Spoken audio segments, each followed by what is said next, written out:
Hello everyone, welcome to the second video on the topic lists. Today we are going to be covering some more functions, some inbuilt functions that Python has to offer that helps us ease our way around the functioning of lists.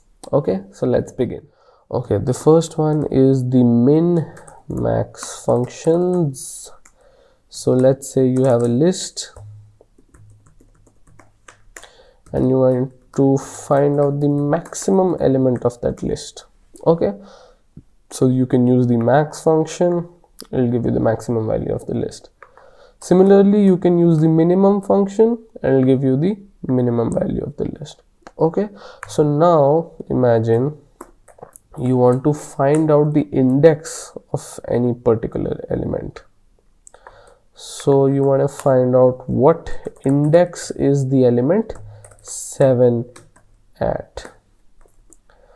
So it will return 2. So index of the element 7 is 2. Okay, what if we give an element that is not present? Let's see what happens. Gives an error, 10 is not in list. Okay, give 5, present in list at the 0th index. This algorithms work on the concept of linear search. Okay, linear search is traversing throughout the entire list, seeing if this is the particular index that we want. If you have passed through the entire array and you still haven't found that particular element, give out an error that says that this particular element is not present in the list. Okay, now imagine I have a list 5, 7, 3, 4, 10. Okay, I want to get this list in ascending order, so I will use the sorted function. So if I print so if I print sorted of li, this would give me the ascending order version of the list. However, one very important thing to note here is that the list, original list li variable, is still unsorted. What the sorted function has given us is just a copy of the list but in ascending order. Now what if we want the original list to become sorted in ascending order? What if we do not want a copy? So we'll use the li.sort function, and if I now print li, you'll see that the list is sorted. One parameter it takes is reverse is equal to true. It'll sort the list in descending order.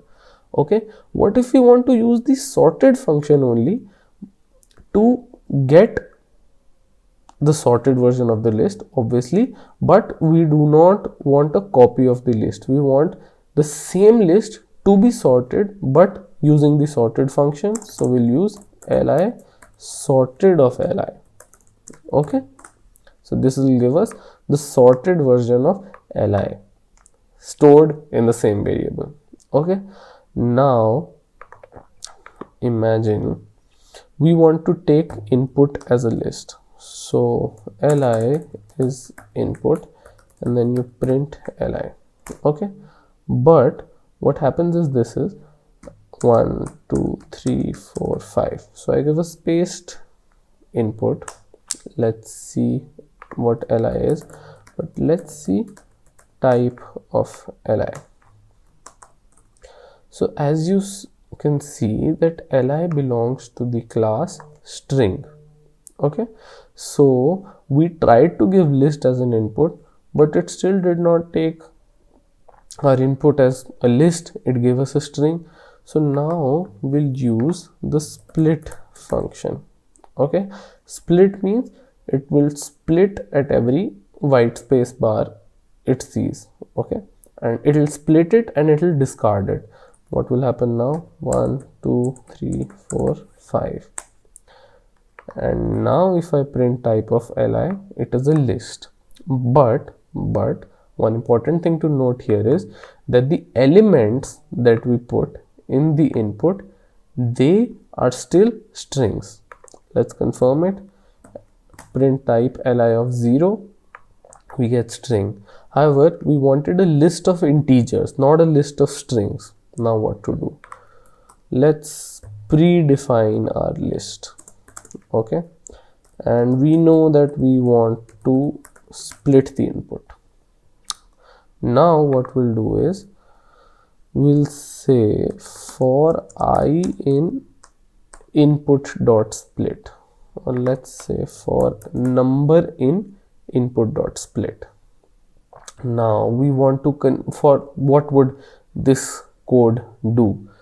Let's go one by one. So for number in input dot split, it will go over every number, but we want that every particular number which is currently a string, we want them to be converted into integer.